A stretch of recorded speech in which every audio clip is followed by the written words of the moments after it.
जब हम देखते हैं कि आप किस तरीके से पॉकेट बेस के रियल टाइम फीचर को यूज करते हैं, तो यहाँ पे आपने एपीआई प्रीव्यू पे क्लिक करना है। यहाँ पे होगा रियल टाइम, इसके ऊपर क्लिक करेंगे। यहाँ पे ना आपको ये वाला ऑप्शन अवेलेबल है, मुझे क्योंकि ये वाला सही लगता है तो मैं इसलिए इसी को ही यूज करता हूँ। अब इसमें होता यह है कि ये ना अपना पोस्ट के कलेक्शन को सब्सक्राइब करते हैं। सब्सक्राइब स्टार का मतलब है कि जो कुछ भी आपके डाटा के साथ होगा उसको आप सब्सक्राइब करेंगे, यानी कि उसके ऊपर नजर रखेंगे रियल टाइम में कि अगर वो आपका यहाँ पे कोई एक्शन परफॉर्म होता है, यानी कि आप उसके ऊपर क्रिएट करते हैं, अपडेट करते हैं या डिलीट करते हैं उसको, तो उसके बाद आप उसके ऊपर कोई फंक्शन परफॉर्म कर सकते हैं। मिसाल के तौर पर कहीं दिखाना हो आपने, अगर क्रिएट हुआ है तो, जैसे ब्लॉग लाइव क्रिएट हुआ है तो आप ब्लॉग्स की लिस्ट में या रे के अंदर ऐड कर दें, या फिर उसको डिलीट हुआ है तो वहां से रिमूव कर दें रियल टाइम के अंदर, या लाइव अगर आपने चैट क्रिएट करनी है तो वो भी आप इसको यूज करके क्रिएट कर सकेंगे। तो मैं करता ये हूँ कि इसको यहाँ से कॉपी कर लेता हूँ। तो कॉपी करके आपने सिंपल जाके ना इसको पेस्ट कर देना इस तरीके से। यहाँ से मैं इसको कमेंट कर देता हूँ, क्यों? क्योंकि हमें इसकी जरूरत नहीं है। अब ये करेगा ये कि ये हमें ना यहाँ पे रिटर्न करेगा कि कौन सा एक्शन परफॉर्म हुआ है कलेक्शन के, यानी कि पोस्ट की कलेक्शन के ऊपर, और ये हर किसी पे नजर रखेगा। स्टार के अलावा जो यहाँ पे आपको ऑप्शन अवेलेबल है, तो इसका मतलब है कि अगर मैं इसके ऊपर कोई फंक्शन परफॉर्म करता हूँ, मिसाल के तौर पर अगर मैं इसको अपडेट करता हूँ तो क्या होगा, यानी कि यहाँ पर जो हमारे पास डाटा आएगा वो इसके अंदर फैच हो जाएगा। उस आईडी के ऊपर जो कुछ भी हमने उसके साथ किया होगा, अपडेट किया होगा, डिलीट किया होगा या जो भी किया होगा, तो वो यहाँ पे हमारे लिए शो हो जाएगा। जाहिर बात है क्रिएट तो नहीं होगा, क्योंकि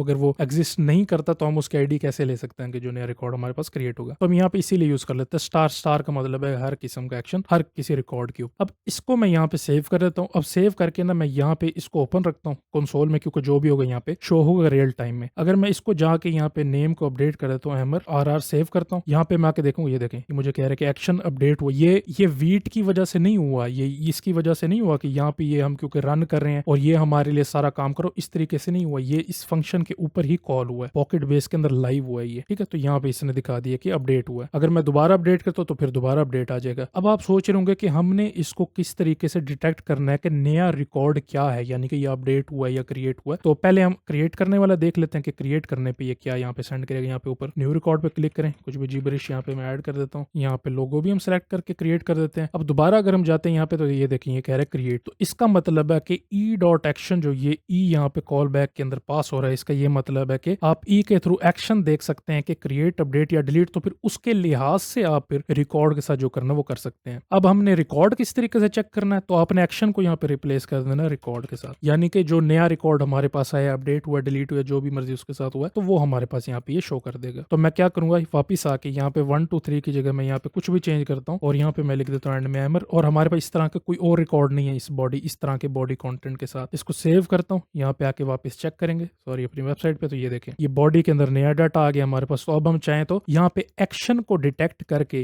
यानी कि अगर मैं यहाँ पे आके लिखता हूँ if E dot action is equal to update, यानी कि अगर ये अपडेट हुआ है तो फिर मैं इस डाटा के साथ जो मर्जी करना जो कर सकता हूँ। यानी कि अगर हमारे पास पहले से अरे के अंदर ये वाला ब्लॉक का कंटेंट एग्जिस्ट करता है तो मैं इसको यूज करके अपडेट कर सकता हूँ, ठीक है। और अगर यहाँ पे हम क्रिएट कर रहे हैं तो क्रिएट को भी अगर हमने सामने शो करना हो तो सेम तरीके से यहाँ पे अगर मैं नया कंटेंट ऐड करता हूँ, इसमें यहाँ पे मैंने टाइटल लिख दिया, बॉडी लिख दी और यहाँ पे इमेज सेलेक्ट कर दी, इसको क्रिएट करते हैं। तो यहाँ पे आके देख सकते हैं कि जो नया कंटेंट ऐड किया हमने वो यहाँ पे शो हो चुका है। अब इसको भी मैं चाहूँ तो जो अरे जिस अरे के अंदर सारी पोस्ट आ रही होंगी मेरी वेबसाइट पे शो हो रही होंगी तो मैं इसको अपेंड कर सकता हूँ, ठीक है जी। तो ये बिल्कुल सिंपल सा तरीका था, इस तरीके से आप सब्सक्राइब करते हैं। और अगर आपने इसको खत्म करना हो सब्सक्रिप्शन को तो यहाँ पे नीचे ये दिया हुआ है, ठीक है। यहाँ पे रियल टाइम में आएंगे, यहाँ पे दिया हुआ है कि आप इसको अनसब्सक्राइब कर दें, यानी कि फिर इसको रियल टाइम ये रीड नहीं करेगा। यहाँ पे स्टार के साथ दिया हुआ है कि यानी कि जो भी आप पोस्ट रीड करें, कोई भी वजह हो सकती है कि आप अब नहीं देखना चाहते कि ये हमारे पास पोस्ट क्रिएट हो रही है या कुछ भी हो रहा है उसके साथ, तो आप इस तरीके से इसको अनसब्सक्राइब कर सकते हैं। फिर यानी कि कुछ यूजर चाहते हैं कि हमें रियल टाइम में ना पता लगे तो वो बटन क्लिक करके इसको डिसेबल कर दे, तो आप बटन क्लिक के ऊपर ये वाला कॉल कर सकते हैं फंक्शन, ताकि ये रियल टाइम ऑफ हो जाए, ठीक है जी। तो ये तरीका था, इस तरीके से आप रियल टाइम फीचर को यूज करते हैं पॉकेट बेस के अपने पोस्ट को चेक करने के लिए।